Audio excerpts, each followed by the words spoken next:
Ave. Ora, essendo questo il mio primo video, suppongo che vi chiederete chi sia io, che cosa voglia da voi, perché stia facendo sto video. E avreste anche ragione a chiedervelo. In linea di massima qualsiasi autore cerca di spiegare nel proprio proemio cosa sta per fare, quindi piacere.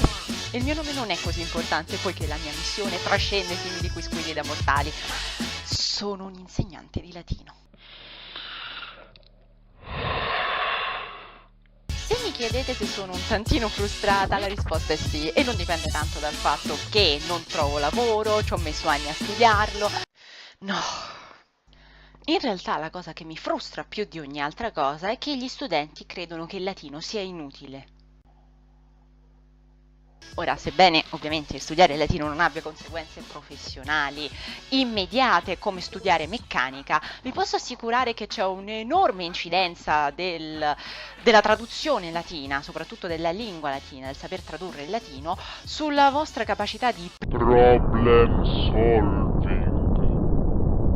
Quando vi spaccate la testa su una frase che non ha né capo né coda, tipo i Galli si diedero quando i Romani vennero. Che vuol dire sedederunt? Si diedero? No, sedederunt vuol dire che si consegnarono, porca miseria. È dal verbo dare. Si so dati, ma non si so dati così, che se me lo traducete così pare che state a fare, non so, la traduzione de Brignano.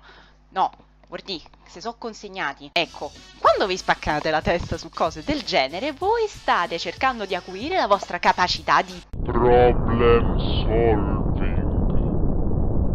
Statece. E se ciò non vi bastasse, anche la letteratura latina vi permette di conoscere a tratti glorioso, a tratti penoso, passato del nostro paese e vi permette di capire tante cose del presente. Per esempio, non è che la corruzione siamo inventata oggi, cioè esiste più o meno da quando esiste il Senato, perfino più addietro, quindi di che stiamo a parlare? E poi, ti pare che se siamo inventati qualcosa? No, manca a Barbie se siamo inventati. Guarda, magari non si chiamava Barbie, si chiamava Gloria, ma che gli vuoi dire? È pure snodabile. Quindi la mia missione sarà, se non farvi innamorare della lingua e della letteratura latina, cosa forse un tantino difficile, facciamo che questi video sono una specie di letteratura latina / lingua latina per dummies, per principianti. Sarò il vostro Malox nelle gastriti delle sessioni estive, sarò il Plaunac prima di un'interrogazione molto importante a scuola e sarò lo Xanax quando vi andrà male la versione di latino. Per cui, alia iacta est. Sappiatelo. Per divertirmi un po' e vedervi sfasciolare vi metterò un'espressione latina, quella di cui non capirete niente, ma siccome vi voglio bene vi metterò anche degli spezzoni in cui vi spiegherò che espressioni ho appena utilizzato, in modo tale da arricchire il vostro lessico e dimostrarvi che il latino non è una lingua morta, ma che i veri morti siete voi. Ma da dove iniziamo? Dalle origini, dall'inizio, e mi pare anche giusto. Quindi la lezione di oggi verterà soprattutto sulle origini della letteratura latina, cioè sostanzialmente dei caprai e colli. Ora, ci avete presente il detto pian piano si è fatta Roma, il che vuol dire sostanzialmente che non è che dall'oggi ai romani ci siamo ritrovati la Caput Mundi, Marmoria, milioni di abitanti, tantissime colonie, un impero da controllare, invasioni barbariche. Naturalmente tutto è iniziato da un piccolo villaggio. E che cos'è che facevano i romani? E adesso mi si offenderanno tutti i romani, sono convinta. Che facevano i romani all'inizio? I pecorari, regà.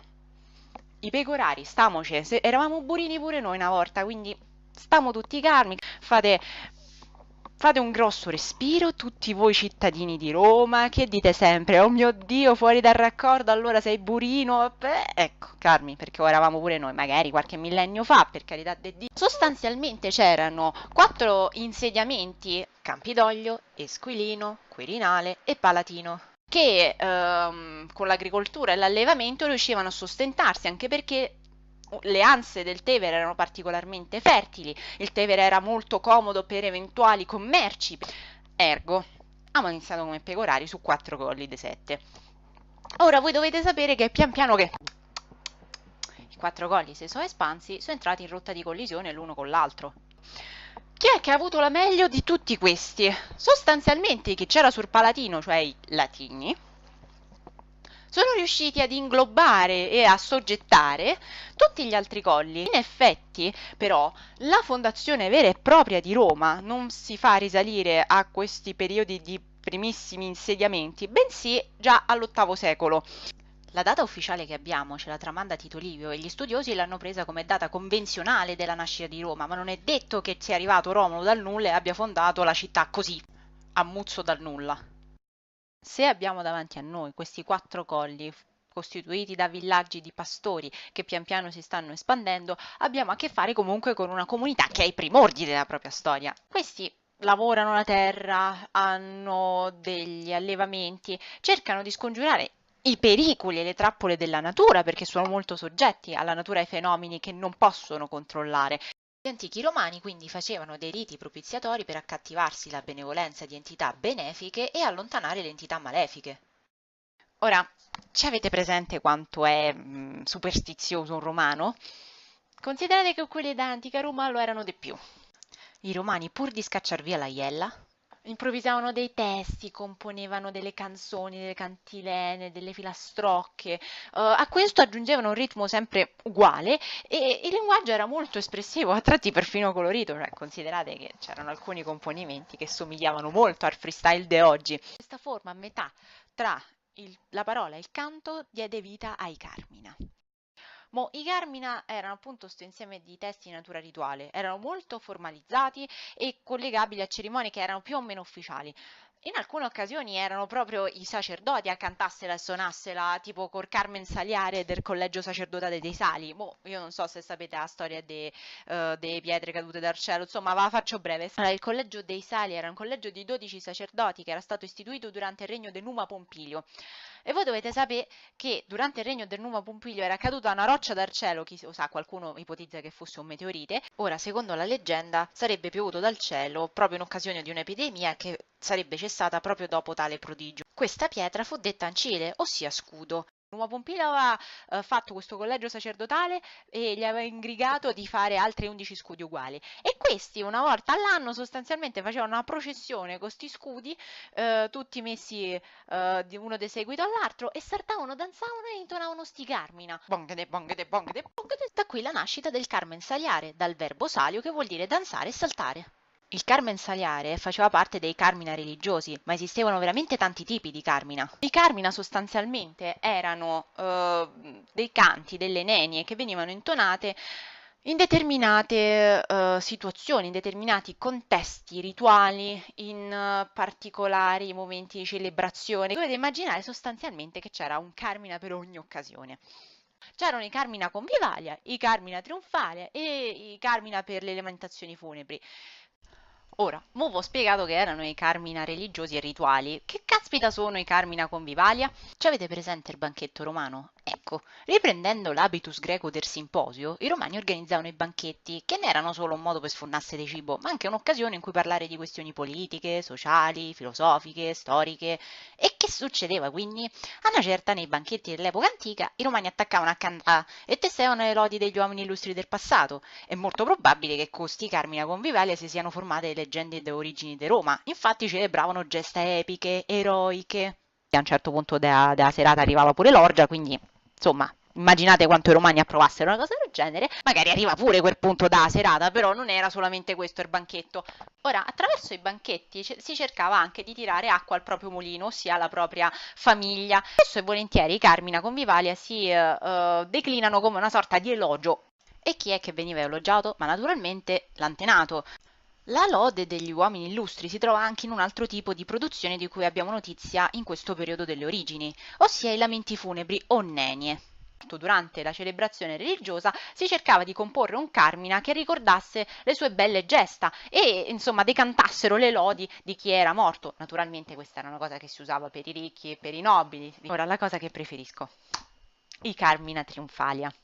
Ok, fantastico. Uno pensa che il Carmina Trionfalia sia un ulteriore elogio di una persona che è appena tornato dalla guerra. È qui che vi sbagliate.